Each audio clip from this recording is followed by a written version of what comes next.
बोलो जयकारा बोल मेरे श्री गुरु महाराज की जय। सभी गुरुमुख प्रेमियों से सप्रेम जय सच्चिदानंद। हमें जो शब्द सतगुरु ने बख्शा है उसके अमल का, साधन का तरीका भी बताया है, बताते रहे हैं। और ग्रंथों में भी जो वर्णन संतों महापुरुषों के हैं उनसे भी हमें ये ज्ञान प्राप्त हो सकता है कि किस प्रकार शब्द का अभ्यास करना है, किस प्रकार ये साधन करना है। और पता लगने पर भी हमारा संबंध, हमारा ख्याल, हमारी सूरत शब्द से जुड़ती नहीं।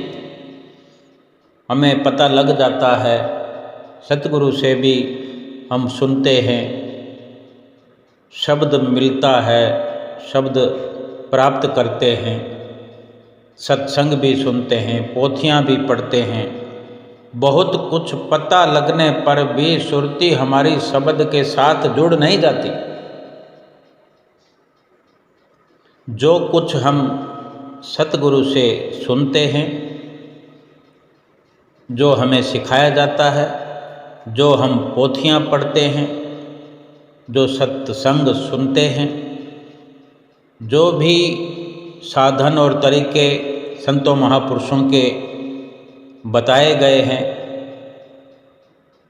उन पर अमल करने से ही हमारा ख्याल, हमारी सुरत शब्द और नाम से जुड़ सकती है। अगर कोई बीमार व्यक्ति कोई बीमारी का इलाज करने वाली किसी पुस्तक का अध्ययन करे और सारा दिन पढ़ता रहे, उसमें नुस्खे लिखे होते हैं, इस बीमारी का ये इलाज है, इस बीमारी का ये इलाज है। एक एक बीमारी के कितने कितने इलाज लिखे होते हैं, कितने कितने नुस्खे एक बीमारी के लिखे होते हैं। एक ही डॉक्टर, एक ही वैद्य ने एक बीमारी के कई कई इलाज लिखे होते हैं पुस्तक में। उसी बीमारी का इलाज किसी और डॉक्टर और किसी और वैद्य ने और कई कई नुस्खों के माध्यम से लिखा होता है कि ये परहेज करने से और इस प्रकार इस नुस्खे का इस्तेमाल करने से ये बीमारी ठीक हो सकती है। और बीमार व्यक्ति इस प्रकार वो पुस्तकें पढ़ता रहे, कई डॉक्टरों की पुस्तकें पढ़ता रहे, तो क्या उस ज्ञान से उसकी बीमारी ठीक हो जाएगी? नहीं होगी। लेकिन उन नुस्खों के अनुसार कुछ चंद नुस्खे ही सही, 2 नुस्खे ही सही, अगर हम अमल में लाएं, जो लिखा है कि ये दवाई इस प्रकार से बनाकर इस प्रकार से हमें लेनी है, साथ में ये परहेज करना है, बस इतना ही काफ़ी है और हम रोग से मुक्त हो सकते हैं। अगर हम दवा का प्रयोग शुरू कर देते हैं, दवा ले लेते हैं, तो बीमारी ठीक होना शुरू हो जाती है और छुटकारा हो जाता है बीमारी से। दवा कोई और चीज़ है और जो किताबों में उस दवा का जिक्र है वो कोई और चीज़ है। जो दवा हम हाथ में लेके बैठे हुए हैं, खाने को तैयार हैं, वो दवा अलग है। उसी दवा का जो नाम वर्णन किया गया है किताब में वो कुछ और चीज़ है।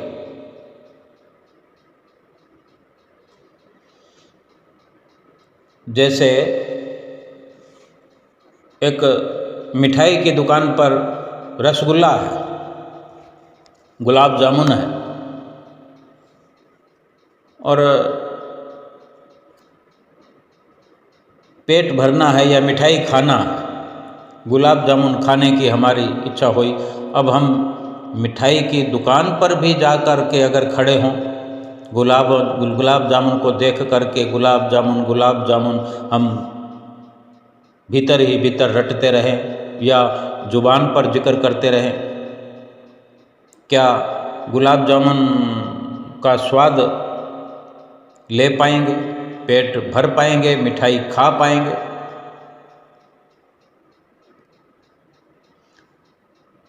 गुलाब जामुन हाथ में लेकर मुंह में रखने से स्वाद भी आएगा, पेट भी भरेगा और काम हो जाएगा। इसी प्रकार जो सुंदर सुंदर ग्रंथ और पोथियां हैं, उनमें जहाँ जहाँ भी नाम की महिमा है, शब्द की महिमा है, नाम की कमाई करने का, शब्द का अभ्यास करने का साधन और तरीका वर्णन है। लेकिन शब्द और नाम जो है मिलता हमें सतगुरु से ही। नाम वही है जो सतगुरु से मिला है और जो ग्रंथ में लिखा हुआ है, पोथी में लिखा है।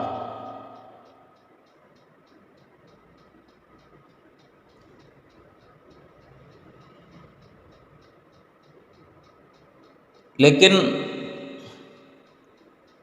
वो जो हमारा शरीर है, शरीर के भीतर जो नाम सतगुरु ने दिया है, उन तरीकों को अपने शरीर के भीतर अपनाने से, करने से, अभ्यास करने से, उस क्रिया को करने से, नाम की कमाई करने से हमें लाभ होगा। ग्रंथों पोथियों में नाम लिखा हुआ है, उस नाम को हम पढ़कर हम कहें कि हमें नाम मिल गया है, नहीं। वही नाम सतगुरु जब बख्शिश करते हैं, वो अपनी मौज से, अपने आशीर्वाद के साथ जब वो नाम बख्शते हैं, वही नाम हमारे शरीर में मिलता है। वो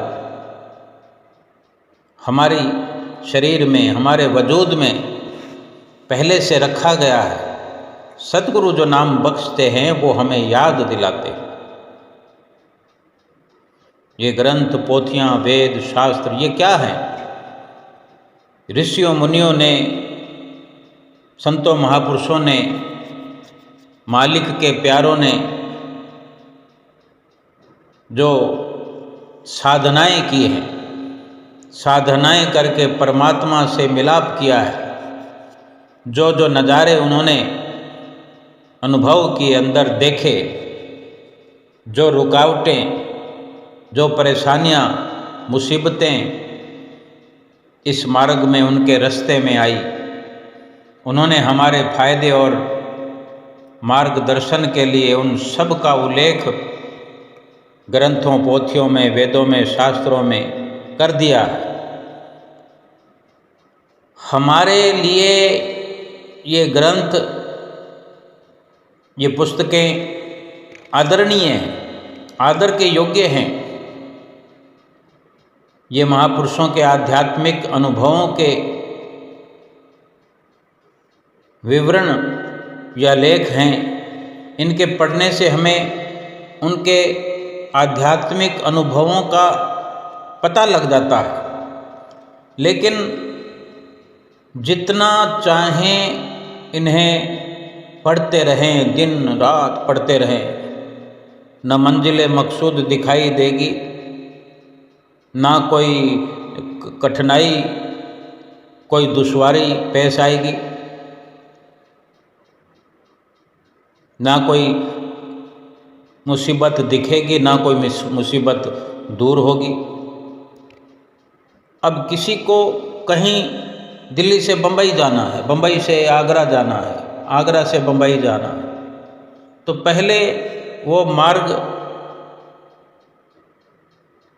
जो उसको नक्शे में देखना है या उसने ट्रेन का सफ़र करना है तो उसको कुछ मार्गदर्शन चाहिए, तो वो गाइड बुक पढ़ेगा जहाँ विवरण। आजकल तो ये मोबाइल का युग है, तो इसमें गूगल में सर्च करो, सब कुछ बता देता है कि वहाँ से वहाँ का सफ़र कितने किलोमीटर का है, तुरंत बताएगा। यानी ये नॉलेज हमें हो जाएगा, पोथी से मिल जाएगा, गूगल से मिल जाएगा।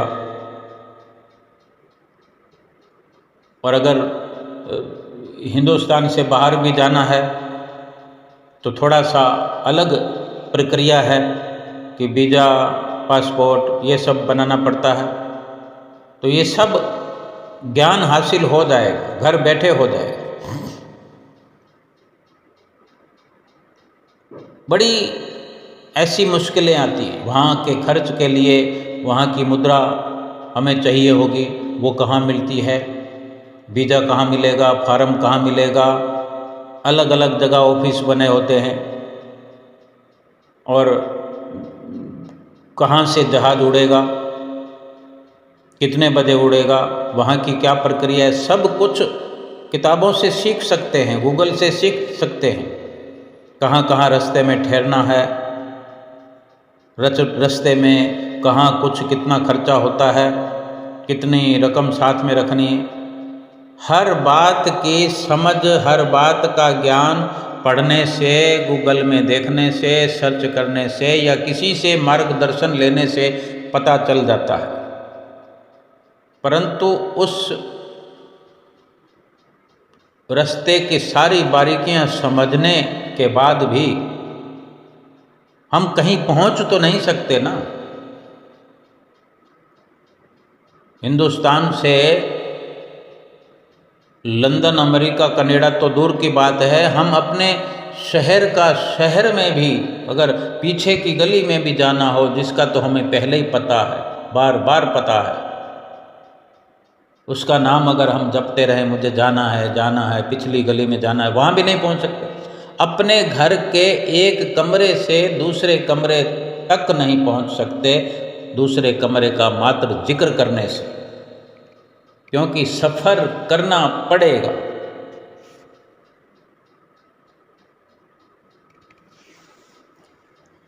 इसी प्रकार ग्रंथ पोथियाँ पढ़ने से, वेद शास्त्र पढ़ने से हम परमात्मा से नहीं मिल सकते। बार बार सत्संग में जाकर बैठने से, सत्संग को सुनने से, घंटों के घंटे सुनते रहें, दिनों के दिन, महीनों के महीने, सालों के साल सुनते रहें, रात और दिन लगे रहें, जब तक उन बताए हुए इशारों पर अमल नहीं करेंगे, क्रियान्वित नहीं करेंगे, उन संतों महापुरुषों के लिखे हुए शब्दों पर, संतों महापुरुषों के उच्चारण किए हुए शब्दों पर जब तक हम चलेंगे नहीं, अमल करेंगे नहीं, परमात्मा से मिल नहीं सकते। हम अक्सर पढ़ने पर जोर देते हैं, लेकिन जो कुछ पढ़ते हैं उसे ना कोई बैठ करके सुनता है, ना कोई सोच और विचार करने की कोशिश करता है। हम पढ़ते हैं पोथी, तो हो सकता है हमारे सामने 150 लोग बैठे हों, 500 लोग बैठे हों, उसको सुनते कितना लोग हैं? आए तो हैं, हम पढ़ने के लिए आए हैं, वो सुनने के लिए आए। हमने पढ़ा तो कितना पढ़ा? बिना अमल के अगर हम पढ़ते रहे, जीवन व्यतीत हो गया, और सुनने वाले सुनते रहे, जीवन व्यतीत हो गया, अमल नहीं किया तो लाभ क्या हो? यूं ही नहीं, महापुरुषों ने वचन लिखाए हैं कि पोथी पढ़ पढ़ जगमुआ पंडित भयानक होए, ढाई आखर प्रेम के पढ़े सो पंडित होए। बस इतना ही सार है ग्रंथ का, इतना ही सार है भक्ति की महिमा का, लेकिन इतना जटिल, इतनी गहराई कि कोई इसकी था को पा नहीं सकता। ढाई अक्षरों की था को कोई विरला पा सकता है, लेकिन जो लग गया है उसकी गहराई नापने को, उसकी था पाने को, उसका सार समझने को, बेशक वो पोथी पढ़ेगा लेकिन उस प्रेम के साथ पढ़ेगा। बेशक सुनने वाला हो लेकिन उसी प्रेम के साथ सुनेगा, उसका लाभ होगा, फिर उस पर अमल भी होगा। उन साधनों के द्वारा अपने मन को साधना शुरू करेगा, उन तरीकों से अपने भीतर चढ़ाइयाँ चढ़ेगा, सफ़र करेगा, अवश्य पहुँचेगा, मंजिल पर पहुँचेगा। मंजिल की ओर रुख किया है, सफ़र शुरू किया है तो मंजिल आएगी। अंदर का अंदर पहुँचना है। ये सफ़र कहीं रेलगाड़ी का नहीं है, कोई हवाई जहाज का नहीं है, कोई मोटरसाइकिल का, कार का, स्कूटी का, ये नहीं है। ये सफ़र है आत्मा का परमात्मा की ओर। ये सूरत और शब्द का मेल होने पर सफ़र शुरू होगा। ये ग्रंथ पढ़ के, संतों महापुरुषों की वाणियाँ पढ़ के, सुन के जब अमली कार्रवाई हम करेंगे तभी लाभ होगा। हमारे घर में कोई भी पंडित जी, शास्त्री जी, कोई साधु संत भी हमारे घर आकर बैठकर कई बार पढ़ते रहते हैं। हमारे घर में संत आए हुए, पंडित आए हुए हैं। हम या तो दफ्तरों में काम करते रहते हैं, या दुकानों पर ग्राहकों से उलझते रहते हैं, या दुनिया के सैर तमाशे देखते रहते हैं और मन में समझ लेते हैं कि ना जाने कितना पुण्य कमाने में लगे हुए हैं। अगर खुद बैठ कर के पढ़ें, खुद बैठ कर के सुने, तो उस पढ़ने पढ़ाने का भी फायदा होगा। प्रेम के साथ पढ़ें, प्रेम के साथ सुने, पढ़ाने का भी फायदा होगा, पढ़ने का भी फायदा होगा। उस पढ़ने या सुनने से हमें अपनी कमियों का, कमजोरियों का पता लगेगा, उनको दूर करने का हमारे अंदर शौक़ और उत्साह पैदा हो जाएगा और हम उन्हें दूर करने की कोशिश भी कर सकते हैं, करेंगे। तो उस पढ़ने पढ़ाने का कुछ लाभ हो तभी सार्थक होगा हमारा समय। हमने तो रीति रिवाज बना लिए हैं कि शायद पैसे के जोर से ही हम मुक्ति प्राप्त कर सकेंगे। गुरु नानक देव महाराज जी के वचन हैं कि जो हम जैसे इंसानों के ख्याल होते हैं, हमारे ख्याल को इन वहमों और भ्रमों से निकालना चाहते हैं, वे सब जानते हैं। पढ़ियाई जेते बरस, बरस पढ़ियाई जेते मास, पढ़ियाई जेती आरजा, पढ़ियाई जेते सास। नानक लेखे एक गल होर हऊ में झकना झाक। बड़े गहराई वाले शब्द होते हैं संतों के। सार यही है कि अगर हम सारा दिन पढ़ते रहें, पूरा महीना पढ़ते रहें, सारी जिंदगी पढ़ते रहें, फिर भी केवल एक ही ऐसी बात है जो हमारे लेखे में लिखी जानी है कि हमारी आत्मा शब्द से जुड़ी है या नहीं। अगर नहीं जुड़ी है तो झखना झाक, यानी झक मारने के, खाक छानने वाली बात है, पानी में मथानी मारने वाली बात है। पानी में मथानी डाली हुई है, जो दही को मथते हैं, दही को मथ करके लस्सी भी बनती है, मक्खन भी निकलता है, डबल डबल लाभ होता है। अब उस मक्खन का घी बना लो।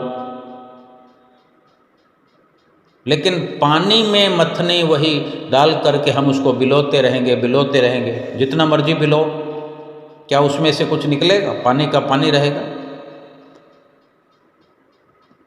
पढ़ने से कुछ नुकसान नहीं है, लेकिन पढ़ने से अगर हमने अमल नहीं किया तो लाभ क्या हुआ? महापुरुष तो हमें आगाह करते हैं, हमारे एक एक पल की, एक एक श्वास की कीमत जतला रहे हैं, समझा रहे हैं कि हमारा एक भी पल जाया ना हो, एक भी पल नुकसान ना हो। यही चाहते हैं महापुरुष कि हमारा समय सार्थक हो जाए, हमारा जीवन सार्थक हो जाए। वे केवल इतना ही समझाना चाहते हैं कि जो कुछ पढ़ो, जो कुछ सुनो, उस पर अमल होना चाहिए। पोथी पढ़ ली, ग्रंथ पढ़ लिया और प्रभु से प्रेम नहीं हुआ, फिर क्या फायदा हुआ? आत्मा शब्द से नहीं जुड़ी, सुरत शब्द का मेल नहीं हुआ, कुछ फायदा हुआ? कुछ फायदा होगा? फिर सुरत शब्द का मेल नहीं होगा, शब्द से सुरत जुड़ेगी नहीं, श्वास श्वास ऊपर की ओर उड़ेगी नहीं, सफ़र होगा नहीं, तो मंजिल मिलेगी कहाँ से?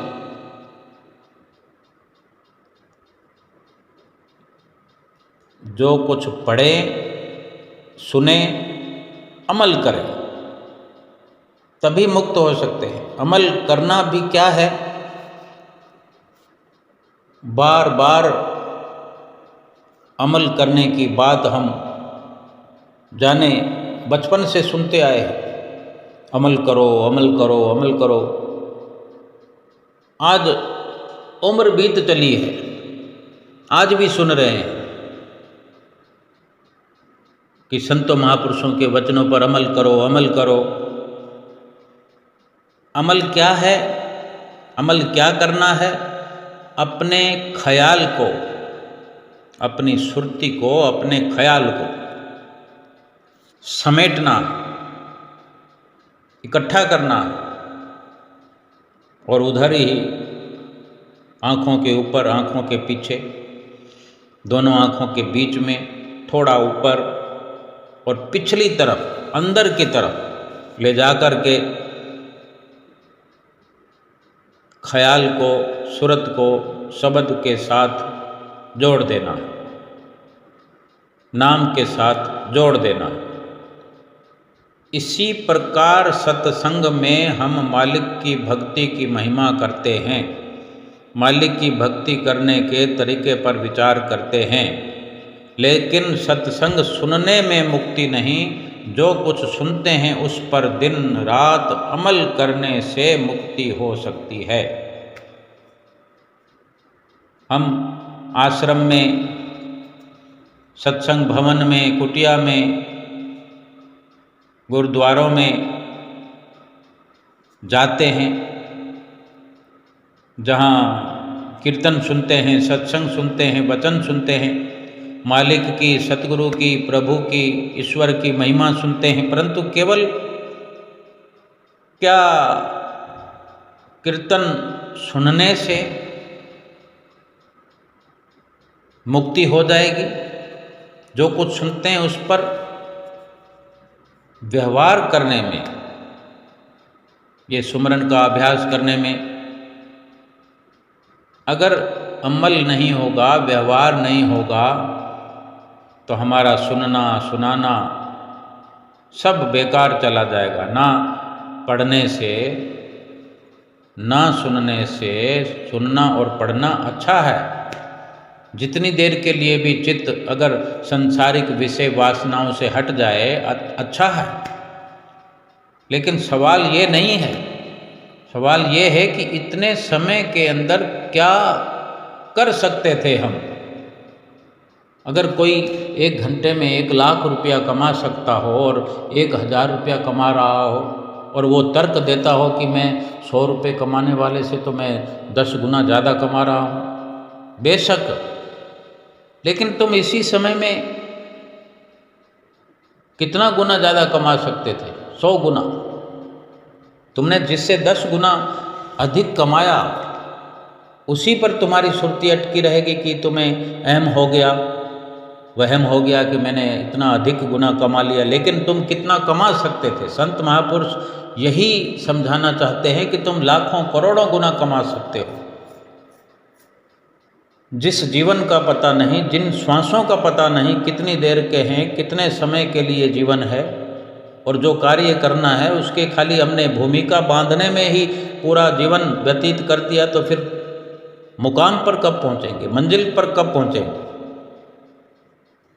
इसलिए महापुरुषों को अनुभव है, अपने अनुभव के द्वारा हमें बार बार आगाह करते, चिताते हैं। उन्हें अफसोस होता है कि हम अपने समय को व्यर्थ जाया कर रहे हैं।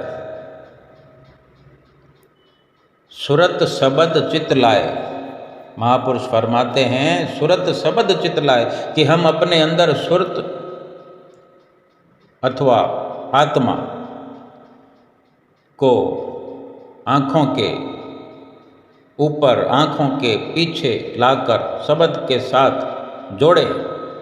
जैसे जैसे हम अंदर में शब्द की एक मस्ती आनी शुरू हो जाएगी, एक एहसास होना शुरू हो जाएगा, नाम का स्वाद आना शुरू हो जाएगा। दुनिया के साथ जो हमारा मोह और प्यार है ये फीका होने लग जाएगा, टूटना शुरू हो जाएगा। ये मोह, ये प्यार संसारिक जो है ये टूटता हुआ हमें महसूस भी होगा भीतर भी, क्योंकि भीतर जो स्वाद आएगा नाम का, नाम की लज्जत आना शुरू हो जाएगी, और बाहर से ये संबंध फीके होते हुए हम महसूस करेंगे। ये निशानी है कि नाम का असर भीतर होने लगा है। संत महापुरुष यही हमें समझाते हैं कि परमात्मा के साथ इसी प्रकार से प्रेम जुड़ना शुरू हो जाएगा। इस दुनिया से, इस बाहरी दुनिया से हमारा मन ऊब जाएगा, मन उचाट होने लगेगा, मन उपराम होने लग जाएगा, जिसे हम कहते हैं कि वैराग हो गया है। हमारा ध्यान परमात्मा की ओर लगने लगेगा। ये कब होगा?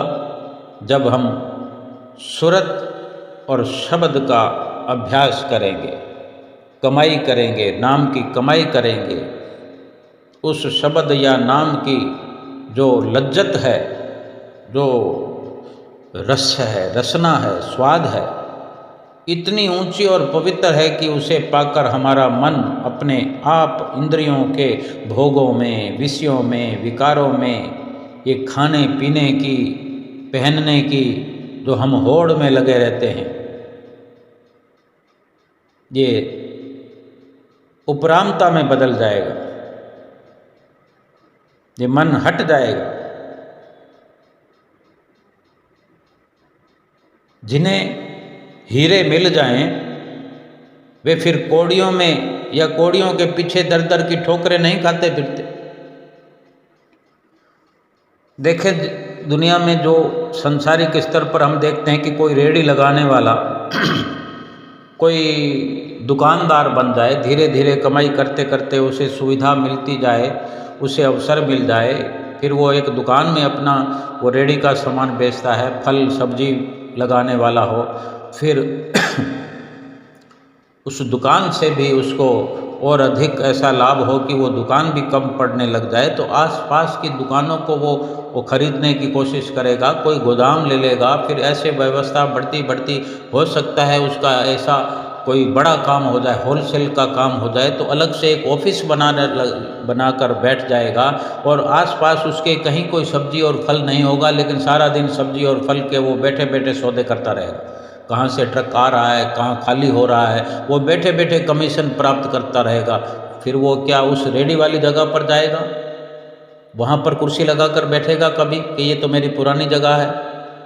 जो वो धीरे धीरे चढ़ाई चढ़ता गया है तो फिर वहाँ क्यों जाएगा? यही संत महापुरुष फरमाते हैं कि जब नाम का स्वाद आने लग गया, समझो हीरे और मोती मिलने लगे, और हीरे और मोती जिसे मिल जाए, यानी शब्द और सुरत का अभ्यास करने से हमें समझो हीरे और मोती मिल गए। हमने सुरत शब्द का मेल कर लिया, अभ्यास शुरू हो गया, नाम की कमाई शुरू हो गई। ये हमारा मन जो दुनिया के मोह और प्यार में फंसा हुआ था, कौड़ियों में, मिट्टी में, कंकर में, अब ये नाम की ओर लग गया और इसको उपरामता हो गई उस संसार से, यानी उस कौड़ियों पत्थरों से दूर होकर के ऊपर चढ़ाई चढ़ता हुआ हीरे मोतियों का व्यापार करने लगा। हीरे मोतियों की खुराक उसकी हो गई, यानी मालिक की भक्ति में लग गया। फिर क्यों कौड़ियों में और पत्थरों में अपना सिर खपाएगा जा कर के?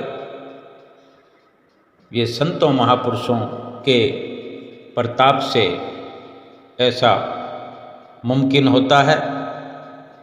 ये संत महापुरुष जो समझाते हैं उन पर अमल करने से मुमकिन होता है।